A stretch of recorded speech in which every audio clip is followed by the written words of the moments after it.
We now meet Professor Mark E. Smith, Vice Chancellor at Southampton University, in conversation with CNBC Africa Editor-in-Chief Godfrey Mutizwa on the topic, the purpose of education in the 21st century.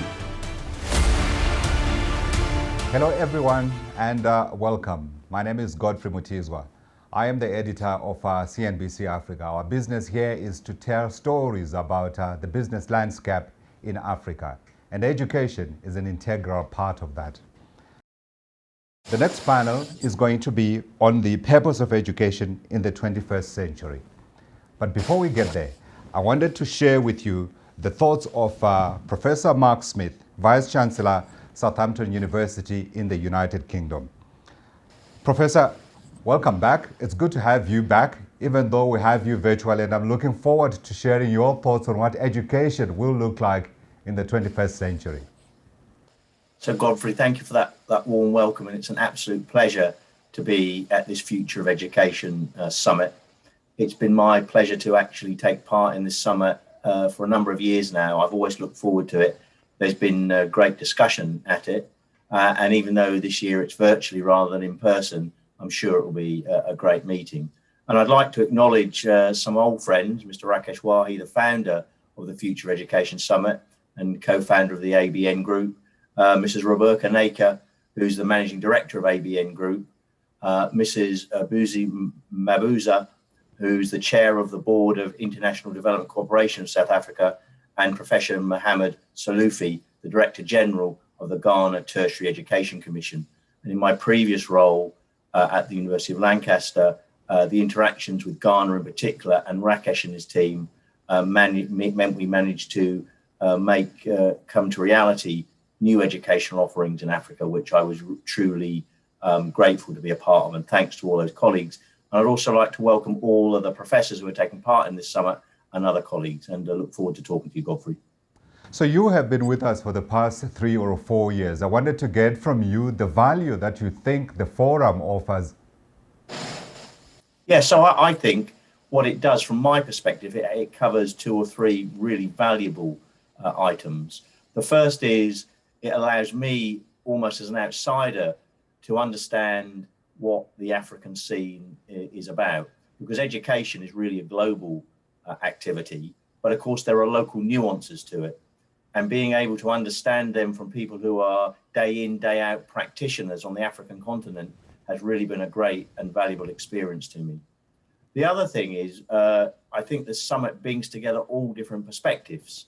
It brings together the perspectives, obviously, of the education providers, but also of the policymakers and those people, particularly business, who many of our graduates will go on to work with. So hearing what they want from education and how education fits into the development of each individual country and then Africa as a continent has been truly valuable. And I really value being part of these conversations. They say you should never waste a good crisis. So I imagine this is as good a time as any to rethink the purpose of education. And I want to know from you whether you think we should be coming in with a big scalpel, or you think we should perhaps be tinkering around the edges without destroying what we already have, because it does serve purpose. Well, I think, as you say, COVID has made us all think very carefully about how we deliver education, and all of us have had to grapple with moving rapidly much of our operation online. And I think what it's allowed us to do is think about the model and the ways we deliver education. I think there's always going to be a hugely important part about the personal, person-to-person interaction that people need in education. However, what I think it's taught us is that blended approaches can be very effective. And thinking about where does that person-to-person interaction make the most difference? And because people's time is very valuable, it's a hugely important commodity, then making sure we maximize the effective use of it and not just go on with standard models is what COVID has allowed us to do. And I think that what you'll find is an increasing number of different approaches from different organizations. The other thing it's absolutely emphasized from my perspective is how the digital playing field needs to be as level as possible, and how one of the great kind of values in society these days should be the provision of digital capability. So digital poverty has meant that students from different backgrounds have been able to experience education very differently. That was always there.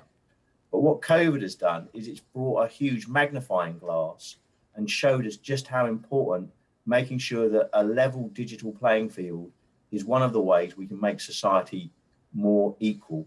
And therefore, I think it's incumbent on education providers and also governments to think about how they put the infrastructure in place to make sure that that digital disparity is as low as possible. Yeah. Your own university, of course, as well as many other universities around the United Kingdom and indeed in other parts of the world, have been impacted by COVID-19. I wanted to know how it's changed the way you do things at the university and how a future University of Southampton might look like. Yeah, well, I think that's a great question, and we're still grappling with it, because I think that the equilibrium position that universities will get to in the new normal, whatever that is, I think will be very different depending on the type of institution. But I would say two clear things here. The first is that what we had to do was accelerate our ability to teach much more of our curriculum online, because we had to. There was no option. Now, I think what we did was good, but it was certainly not perfect. And therefore, we've learned a lot because we've been forced to look at it this way. And we'll take some of those learning about delivering a blended approach to our education into the new normal. What I also think it's done is it's fundamentally asked questions about the way the curriculum is structured, i.e. the big lecture. What role does that play? The large set piece lecture in person, what role does that play? Is it more effective to do more of that online? And it goes back to the point I was making a few minutes ago, which is where is the best use of person-to-person interaction? And what we're doing is we're rethinking our curriculum to make sure that those questions are answered much more proactively than they were previously, because I think there will be new models. The other thing to say is that you've talked, and this some of course about education, but universities, of course, are organisations as well as education establishments. And the way we run those organisations, I think, will change. And what I mean by that is the way we need office space, the way that we need back office function to be physically located on our site. We'll still need that, of course we will, but do we need as much? And in fact, can we give more flexibility to the way people carry out their lives and their jobs? And I think what COVID has shown us is people can be in some ways empowered by having that greater flexibility and still being highly productive. So I think it's asked some fundamental questions of organisations. Absolutely, no question about that, Professor. Thanks very much indeed. That's Professor Mark Smith, Vice Chancellor, Southampton University.